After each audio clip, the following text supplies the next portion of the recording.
Behind the text. Who is Herbert Marcuse? Herbert Marcuse gained world renown during 1960s as a philosopher and social theorist and political activist, celebrated in the media as a father of New Left, university professor, and author of many books and articles. Marcuse won notoriety when he was perceived as both an influence on a defender of the New Left in the United States and Europe. His theory of one-dimensional society provided critical perspectives on the contemporary capitalist and state communist societies, and his notions of the Great Refusal won him renown and theorists of revolutionary change and liberation from the affluent society. Consequently, he became one of the most influential intellectuals in the United States during the 1960s and into the 1970s. Heidegger, Marxism, and Philosophy. Marcuse was born in 1898 in Berlin, and after serving with the German army in World War I, he went to Freiburg to pursue his studies. After receiving his PhD in literature in 1922 and following a short career as a bookseller in Berlin, he returned to Freiburg in 1928 to study philosophy with Martin Heidegger, then one of the most influential thinkers in Germany. Marcuse's first published article in 1928 attempted synthesis of the philosophical perspective of phenomenology, existentialism, and Marxism, a synthesis which decades later would be carried out again by various existential and phenomenologically Marxists such as Jean-Paul Sartre and Maurice Merleau-Ponty, as well as American students and intellectuals in the New Left. Marcuse continued to maintain throughout his life that Heidegger was the greatest teacher and thinker that he had ever encountered. The Marcuse archives contain a full set of his lecture notes from the late 1920s until he left Freiburg in 1933 that documents the intensity of his interest in Heidegger's philosophy and his devotion to his lectures.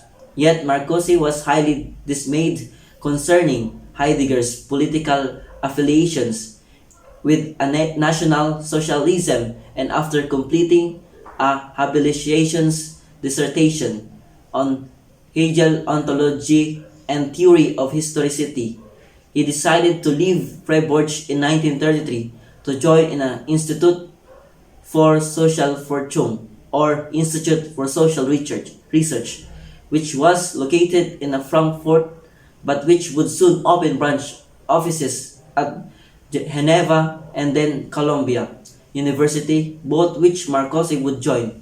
Renaissance that was taking place in Europe by stressing the importance of Hegel's ontology of life and history, as well as his idealist theory of spirit and his dialectics.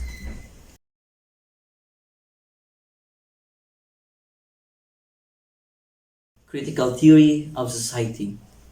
As a member of the Institute for Social Research, Marcuse soon became deeply involved in their interdisciplinary projects, which included working out a model for critical social theory, developing a theory of a new stage of a state and monopoly capitalism, articulating the relationship between philosophy, social theory, and cultural criticism, and providing a systematic analysis and critique of German fascism. Marcuse deeply identified with the critical theory of the Institute, and throughout his life was close to Mark Herkimer, T.W. Adorno, and others in the Institute's inner circle. Next, Marcuse published a wide-ranging critique of both advanced capitalist and communist societies in One-Dimensional Man in 1964. This book theorized the decline of revolutionary potential in capitalist societies and the development of a new forms of social control. Marcuse argued that the advance of industrial society created false needs which integrated individual into the existing system of production and consumption. Mass media and culture, advertising, industrial management, and contemporary modes of thought all reproduce the existing system and attempts that eliminate negativity, critique, and opposition.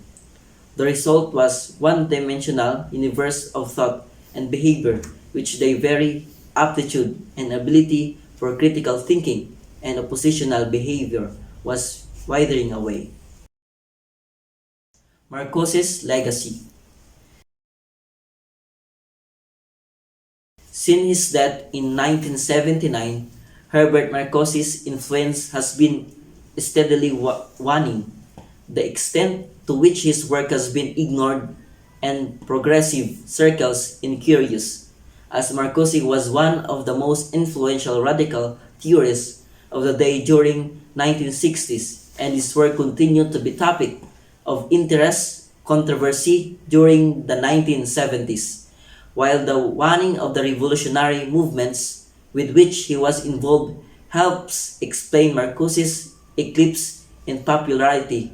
The lack of new texts and publication has also contributed, for while there have been a large number of a new translation of work by Benjamin, Adorno, and Habermas during the past decade, few new publications of untranslated or uncollected material by Marcuse have appeared, although there has been a steady stream books on Marcuse. In addition, while there has been great interest in the writing of Foucault, Derrida, Baudrillard, Lyotard, and other French postmodern or post-structuralist theorists, Marcuse did not fit into the fashionable debates concerning modern and postmodern thought. Unlike Adorno, Marcuse did not anticipate the postmodern attacks on reason and dialectics were not negative. Rather, he subscribed to the project of reconstructing reason and positing utopian alternatives to the existing society and dialectical imagination that has fallen out of favor in an era that rejects totalizing thought and grand visions of liberation and social reconstruction.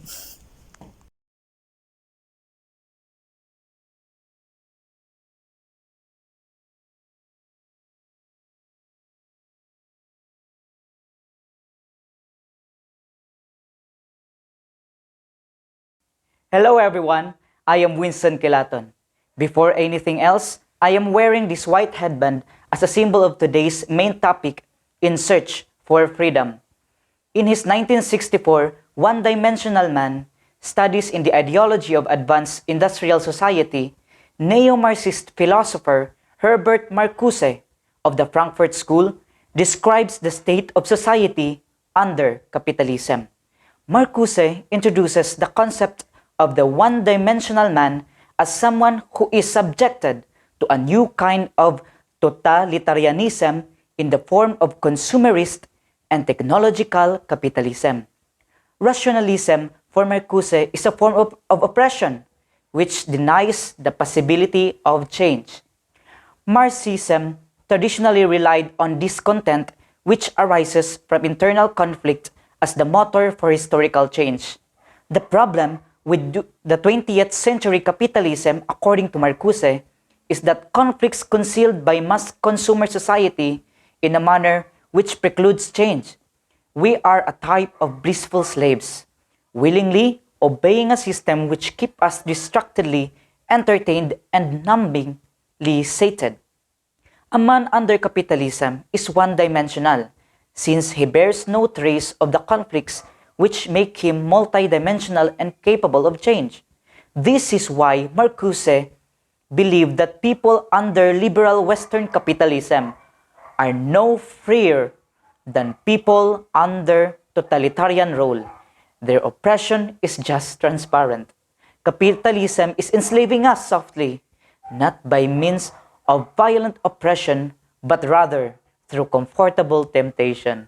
Human civilizations, according to Marcuse, are made up of two aspects that are always at odds with one another: civilization and culture. This contradiction between civilization and culture is being deliberately lessened in advanced industrial societies. The gap has been bridged by a process of totalitarian social integration that has occurred via the coordination of social functions, the rise of consumerism, and administrative thought. This process took place in a variety of ways: dominion of public opinion, repressive tolerance, technological rationality, etc. All of these forms are aimed towards dimensional thinking, or social control, a pessimistic perspective of irrational human thought that differs from dialectical thinking. In the process, the human understanding of identifying their own needs in the capitalist society are unnecessary, which could lead them to acquiring false needs rather than true needs. In line with this, false needs can be generally viewed as false freedom rather than true freedom. False freedom can be classified in terms of economic, political, and intellectual freedom. However, there is still a chance to discover true freedom. Marcuse felt that once technocracy was defeated, individuals would be free to realize their real and authentic needs. As a result, Marcus' influence extended well beyond the limits of political activism. Positively, the Great Refusal, and negatively, Pope Paul VI, Yuri Zhukov, and other capitalist movements. The one-dimensional of the title refers to the flattening of discourse, imagination, culture, and politics into the field of understanding, the perspective of the dominant order. Marcuse contrasts the affluent consumer society of organized capitalism with the previous situation of two-dimensional existence. The two dimensions exist on a number of levels, but for Marcuse express a single aspect: the coexistence of the present system with its negation. The tone of one-dimensional man is doubtless pessimistic. History, in Marcuse's view, seemed to be moving on the side of the omnipresent system, which swallows up or repulses all alternatives, leaving us in a state of domination and perpetual unfreedom. For Marcuse, human societies are made up of two dimensions that are in constant tension with each other. These two dimensions are civilization and culture. In our everyday language, we generally think of civilization and culture as synonymous, but Marcuse asks us to consider them as two distinct concepts. Civilization is the current material structure of life in the society, the real existing society, the current political, economic, and social arrangements. It is the material state of affairs, the status quo. Culture is the complex of distinctive beliefs, attainments, traditions, etc., constituting the background of a society, which appears as the complex of moral, intellectual, and aesthetic goals or values a society considers the purpose of its organization.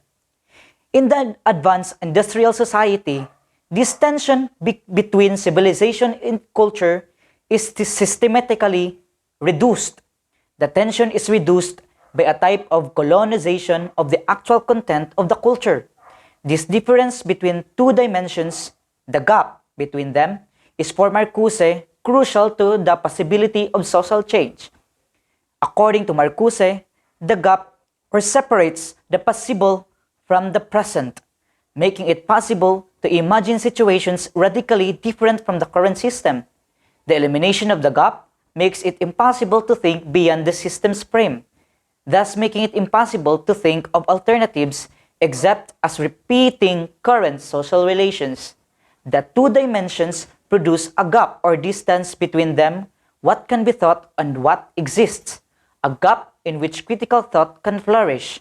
They rely on an happy consciousness, discontented with the present and aware on some level of its problems. Marcuse believes the gap has been closed by a process of almost totalitarian social integration through the coordination of social functions, the rise of consumerism, and administrative thought.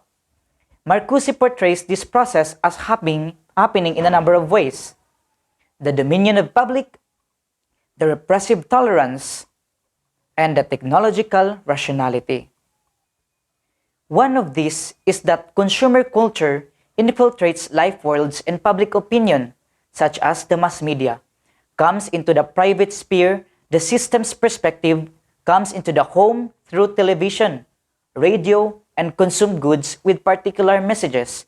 It comes into communities through the inescapable news headlines outside news agents, the dominance of public opinion, and the interventions of state officials. The reason this absorption of two dimensions into one dimension, civilization or established order, is different in the advanced industrial civilization is because of their technological capabilities. As Marcuse states, this liquidation of two-dimensional reality takes place not through the denial and rejection of the cultural values, but through their wholesale incorporation into the established order, through their reproduction and display on a massive scale. By looking at Marcuse's framework for understanding the two general ways of thinking, we can see how inhabitants of advanced industrial society become subject to social control that led to people to acquire one way of thinking about the other. We will see how his ideas now are revelatory in such a way that they generate crucial insights into problems we face today. Another example of one-dimensional thinking is the subject of Marcuse's famous and controversial essay, The Repressive Tolerance. It is a practice whereby dissident perspectives are permitted only by being reduced to opinions, held as if a private property by individuals' opinions the persons is entitled to, but which have no pull on others, which nobody is obliged to take seriously as claims to truth, and which the dissident is not entitled to act on. Here, Marcuse shows how terms, ideas, or concepts that have their origin in struggles for liberation can be co-opted and used to legitimate oppression. The concept of tolerance was once used as a critical concept by marginalized social groups. According to Marcuse, the term now is used by the establishment to legitimate its own oppressive views and policies. It is the idea of pure tolerance or tolerance for the sake of tolerance that ignores the real concrete social conflict out of which the concept emerged. Rather than pure tolerance, Marcuse calls for discriminating tolerance. The essay investigates the concept of tolerance in our advanced industrial society. The conclusion drawn here is that achieving the goal of tolerance would necessitate intolerance against prevalent policies, attitudes, and beliefs, as well as tolerance in other ways. To put it in another way, tolerance today looks to be what it was at the beginning of the modern period, a partisan objective, a subversive fraying idea and practice. In contrast, what is announced and done as tolerance now serves the purpose of oppression in many of its most successful incarnations. The concept of technology for Marcuse is much more general, and it refers to the totality of objects, such as the devices. They are inevitably situated within social context. I am referring to an ideology. The difference with techniques is crucial here. I will quote Marcuse's essay From Ontology to Technology. So techniques here would refer to the instruments used to put nature under control, ultimately in relation to one-dimensional man. Marcuse is concerned with the instrumentalization of not only nature, putting it in our service as human beings, but also of man, say in the working sphere, where oppression or poor working conditions or living conditions in general are accepted as an inevitable byproduct or technical progress. So, technology plays a key role in this rationalization that goes against the process of liberation and overall well-being in existing within a significant social, economic, political context, its influence and all that. With the more technologically advanced societies, the reduction of culture to civilization risks becoming totalized. With technology aiding an unprecedented ability for mass communication, the advancing one-dimensional society threatens to sweep away all remnants of the history, meaningful content of cultural values. This is the idea of the cheerful robot. For example, the hospital has the ability to provide healthcare services. Due to capitalism, the value of hospital care is no longer important, but on the profit it produces in the business world. It actually happens during this COVID-19 crisis where hospitalization charge is very expensive and the lower sectors could not pay the demands. Hence, human function like an automatic machine that has only a limited set of available response behaviors. People there are reduced to particular functions to maximize the system. Profit conformity is induced through repetition and habit, with people look into a sense of hypnosis by the repeated rhythm of factory work and mass consumption. An example of it will be discussed later on about false economic freedom. All of these forms are directed to dimensional thinking or social control, a pessimistic view of a rational way of human thinking, which is different from dialectical thinking. Marcuse's framework, where he sets up two poles that represent different ways of thinking, one-dimensional and dialectical, has in our current time fallen out of favor because it reduces conflict to a binary social dynamic. His types, nonetheless, can still be useful if we think of them as ends of spectrum, whether we can be one-dimensional man or dialectical. As social beings, we do not engage either one-dimensional or dialectical thought as a pure ideal type, but instead we may drift from one to the other way of thinking, depending on the social context. Dialectical thinking possesses historical consciousness, whereas one-dimensional thought lacks this habit of mind.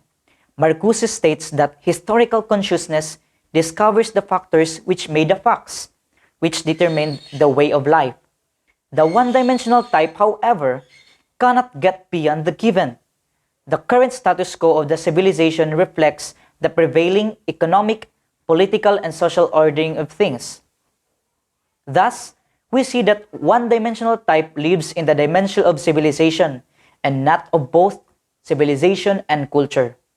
One-dimensional thought can get beyond the given facts of the established status quo, civilization. Dialectical thinking has the negative consciousness of the status quo, while one-dimensional man no longer questions the status quo, but is happy with it. Here he noted,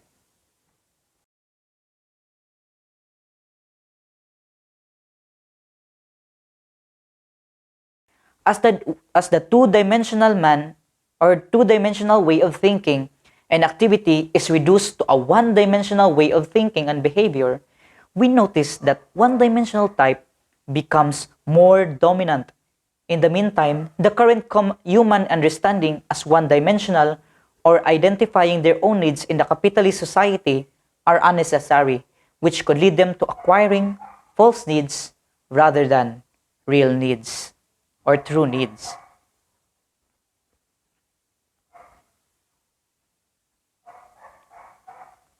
Marcuse introduces an important aspect of his work, the difference between true and false needs and the implications of this.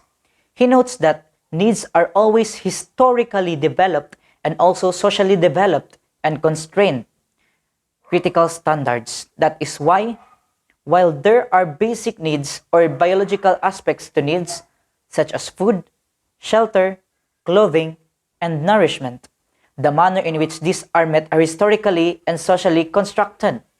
Marcuse argues that even though the individual may be euphoric, have fun, be able to relax, and be comfortable, so long as these needs are associated with advertising, consumer culture, and organized by the totalizing society, there are false needs.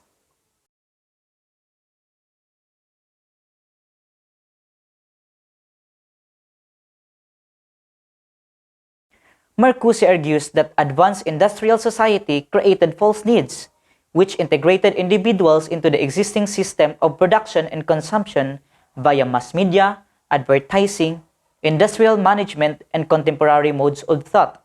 These are different from true needs that individuals need to maintain satisfaction. Systemic integration and or social control is now based on satisfying rather than real needs. The trick being that the social system satisfies needs that itself creates. Marcuse could also have mentioned the ways in which work, family, and consumption tend to eat up all the available hours in the day, so people no longer have time for introspection, creative pursuits, diversification of lifeways, or functionless socializing. So that, as Hakim Bey puts it, simply finding the time for a group to be together without a basis in work, consumption, or family is already a difficult task and an act of resistance. Today, individuals feel that it is a necessity to purchase a certain material item in order to maintain a certain level of happiness. For example, purchasing a certain pair of runners will allow the individual to feel a satisfaction produced by consuming in the material world. Marcuse is arguing that this is a false need and has been created by these new forms of social control. In line with this, false needs can be generally viewed as false freedom. There are different types of freedom. However, our freedom is still under control in the advanced industrial society.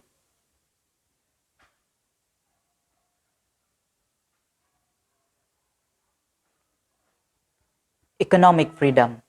Marcuse notes that with the advent of automated machines, economic freedom today implies freedom from the economy and freedom from the everyday battle to earn a livelihood for the individual. Individuals now believe that economic freedom entails working for a high-paying job.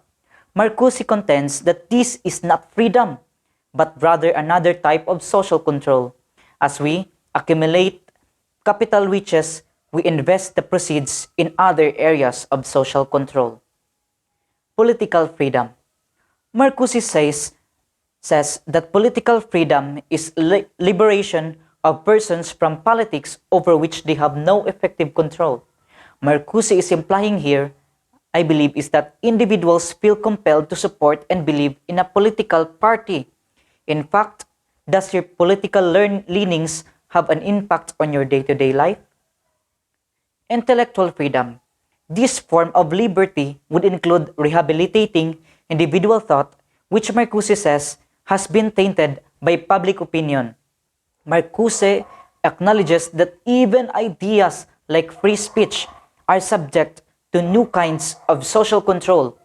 When an individual spends time in personal thinking, such ideas remain within the confines of what is permissible in that particular aspect of society. Now, how to achieve real freedom from social control? Marcuse was less devoted to the status quo and even or more often prepared to consider the fall of the liberal state as a benefit, a means of discovering and exploring the instinctive life of freedom.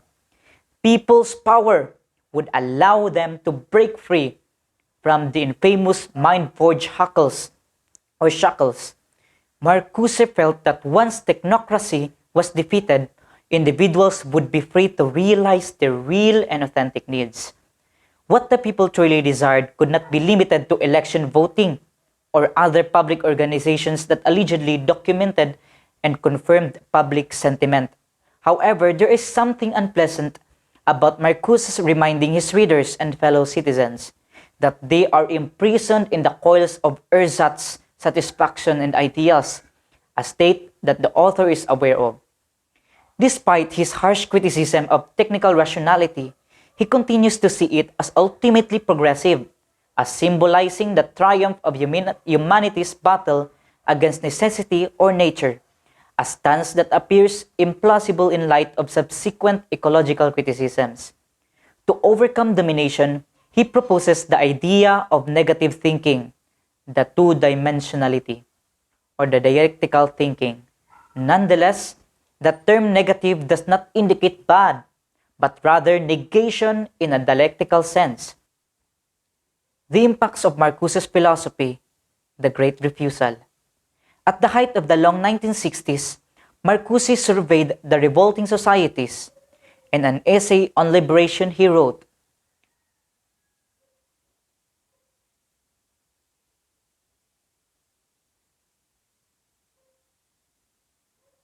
Marcuse became renowned as a guru of the New Left for his investigations into the alienation and exploitation of the human condition in modern industrial society, as well as the circumstances and techniques required to create a new world.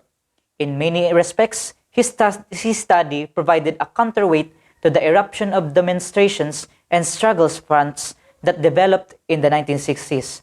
As a result, Marcuse influenced and was affected by a new generation of organizers and activists engaged in a wide range of radical political endeavors. Marcuse's influence extended well beyond the limits of political activism. In 1969, Pope Paul VI specifically criticized Marcuse, accusing him, along with Sigmund Freud, of encouraging disgusting and unrestrained displays of sexuality and the animal, barbarian, and subhuman degradations known as sexual revolution. Marcuse instilled animosity that was ideologically universal. Soviet writer Yuri Zhukov called him a false prophet in Pravda, and South Africa's apartheid administration prohibited the importation of any of his works. The numerous authors to this book take Marcuse's critical historical legacy as a philosopher of opposition and freedom who was so deeply involved with previous generations of revolutionaries and thinkers seriously. Marcuse exemplified what theory looks like when it is explicitly political and in harmony with the time's refusals and expectations. His was a practical philosophy that led and followed at the same time. They are my followers, therefore I must follow them. Marcuse says about his students as per witticism. In the midst of the current phase of opposition and suppression, as the present generation of revolutionaries stands at the crossing point of fatigue and regeneration, we, too, look to one another for flashes of refusal and ways ahead. In general, through Marcuse's theory on one-dimensional man, we can now identify his social and political philosophy. The form of political integration that takes place in advanced capitalist societies, according to Marcuse, is the welfare warfare state. The welfare warfare state, he says, creates an administered life for the individual, which makes it pointless for them to insist on self-determination. We assumed that totalitarian oppression which controls our freedom no longer existed. Unfortunately, capitalism now controls our freedom. As he said, democracy would appear to be the most efficient system of domination. Current democracy is still based on capitalism.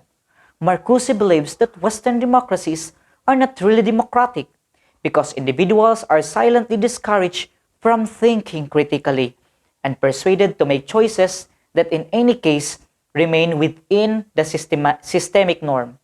Because it is the result of silent manipulation and because it is based on social order that is essentially authoritarian, it does not support any claims to systemic legitimacy. Freedom as well as revolution become pointless. Bear in mind now that Marcuse is questioning the Marxist doctrine that historical crisis or the crisis of capitalism is inevitable. Hence, it is clear on his statement that one-dimensional thought is systematically promoted by the makers of politics and their purveyors of mass information.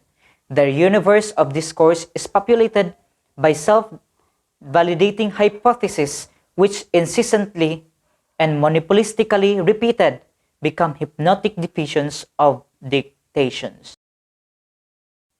Unfortunately, he indicates that many individuals can no longer think for themselves. This is due to the fact that man in mass society has no inner identity, but preoccupied.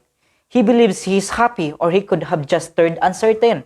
In any case, this sort of individual is the result of what Marx referred to as false consciousness. Individuals that suffer from false consciousness find it difficult to create a revolutionary consciousness as a result. Slaves are no longer confined by tangible shackles, but the mind creates its own shackles. People discover methods to be content with their position in life. Freedom does not exist in today's sophisticated civilization, which is heavily impacted by technology and the media. Thus, he stated, thus, in terms of social and political notion, he said notably, in the medium of technology, culture, politics, and the economy merge into an omnipresent system which swallows up or repulses all alternatives. The productivity and growth potential of this system stabilize the society and contain technical progress with a framework of domination. Technical rationality has become political rationality. The world before text. Eisegesis. The politics and capitalism in the Philippines. So why should we be concerned about Marcuse today? Some could argue that 1960s and 1970s are long gone, which is a good thing. What difference does reading Marcuse make? Why bother us all with a dead European male's outmoded ideas? To this I respond, yes, the 1960s and 1970s are over.